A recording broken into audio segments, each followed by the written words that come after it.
All right, so here's the furnace, ream, criterion 2, super common gas furnace. See a ton of these here in Oregon. Ream must have been just killing it back in the 90s because these furnaces are everywhere. So this is, home inspector came through, this home is for sale, and he mentioned a few things in his notes. The first thing he mentioned is that the inducer, the combustion blower, has a crack on it. And so I'll show you guys this. I'm not quite sure if I agree with him on that.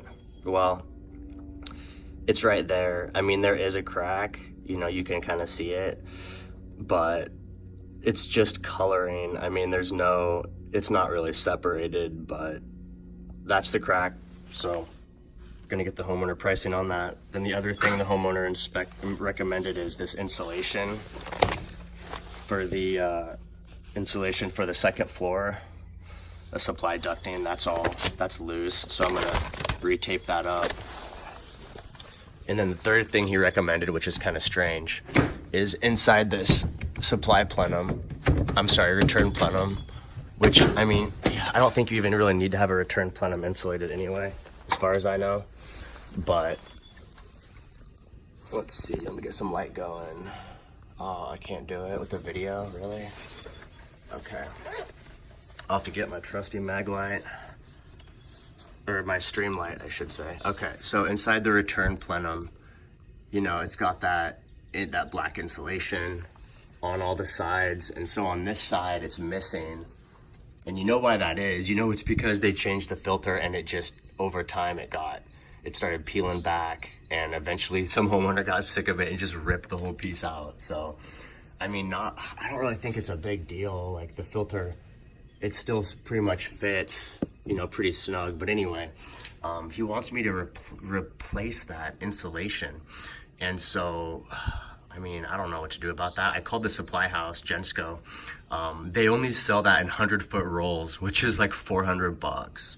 So what I'm gonna do is I'm actually gonna just get another one of these insulated plenums, because those are way cheaper, and I'm just gonna rip the insulation off of it, and I'm gonna relocate it onto this furnace with some spray glue. So that's gonna be my workaround for getting that done. Should be pretty sweet. So head off to Gensco, get the parts, see how that turns out. Done. So I just pulled up to Gensco, picking up some parts for the job today. I looked over in the car next to me. There's a little pug hanging out. And then I looked over in my passenger seat. There's a little Boston Terrier hanging out. It's dog day at Gensco. All right, so here's what we got. We're back at the furnace. Here's a look at the supply plenum to the second floor. So what I'm gonna do with that is I'm gonna hit it with some multi-purpose spray adhesive, and then I'm gonna tape the edges with some Nasha tape. So should be able to get a nice finished fit with it. And then on the inside of the furnace, you can see where that insulation is missing, and then also there's some missing over on this side as well.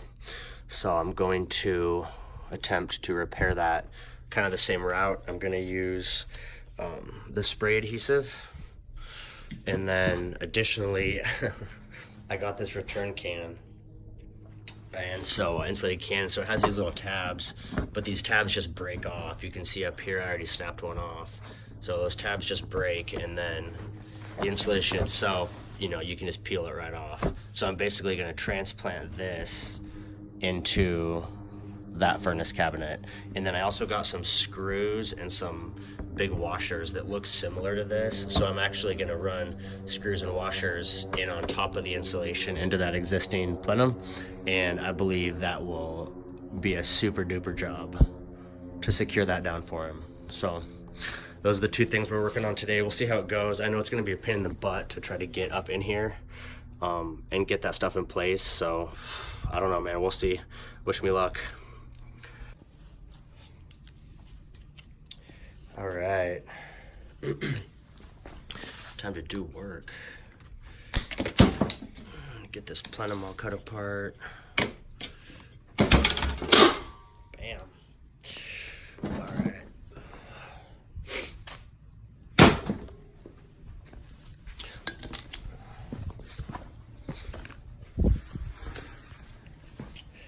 right, so here's the candidate insulation donor. Let's see what we got up here. This piece is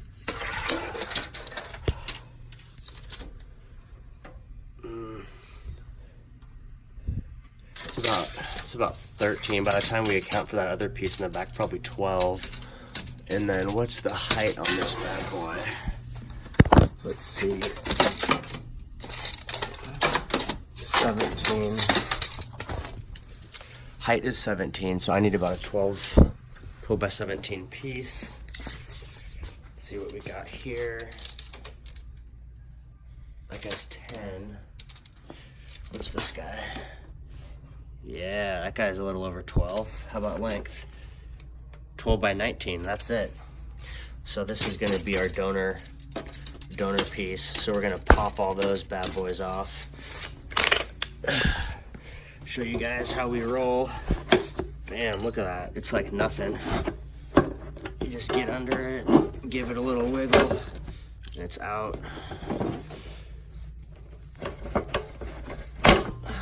One-handed while holding an iPhone. That's how we do. We ain't playing with you.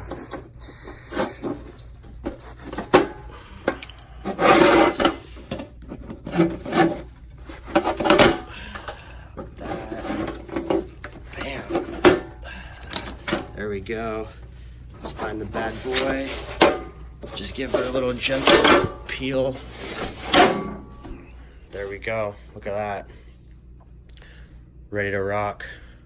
I'm gonna spray glue that. Slam that sucker right up in there. Boom. All right, guys, so this is literally the piece that I just ripped off that insulation. I peeled it in half. This was 2-inch insulation. They didn't have any 1-inch, so I just peeled it in half. So here's about 1 inch, and here's about 1 inch. It's still a little bit thick compared to what will allow the filter to fit. So I'm gonna cut this, and I'm gonna rip this in half even, and go one step shorter. So we'll just separate it like this. Bam. Bam.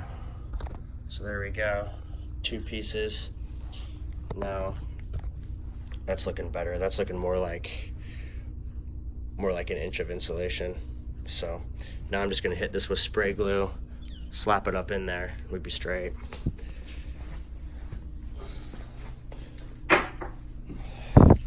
3M in the house. All right.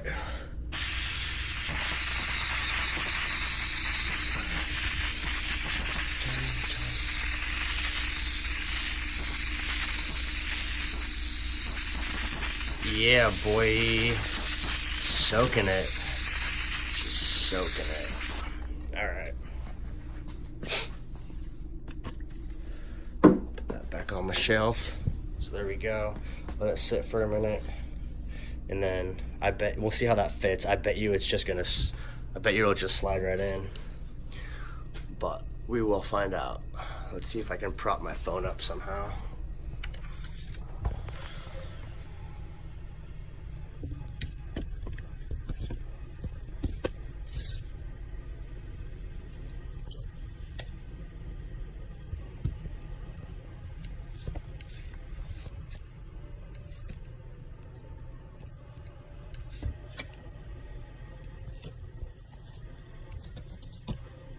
All right, I don't know if you can hear me because the phone's like sitting on the microphone part, but we're gonna slap this bad boy in and see how it looks.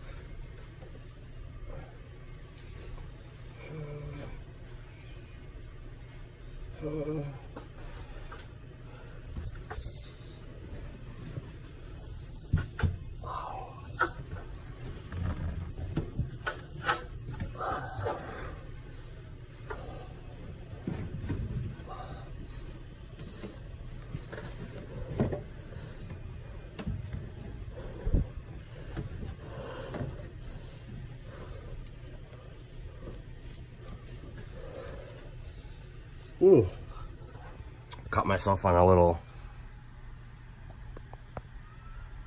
meat hook there on the edge of the door, but check this out.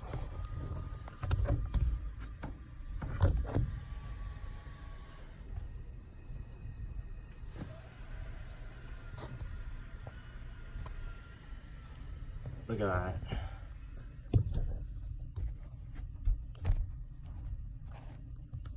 It's like perfect.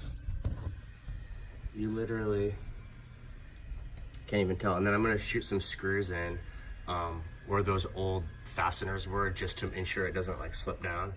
But look at that, it looks brand new in there. Gangster. Here's the fix.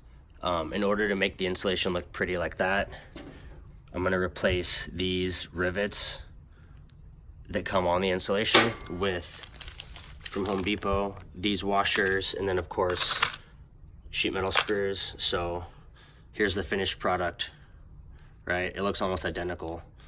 So I'm gonna use my trusty Makita brushless 18 volt, and you know this is work tested, because check it out.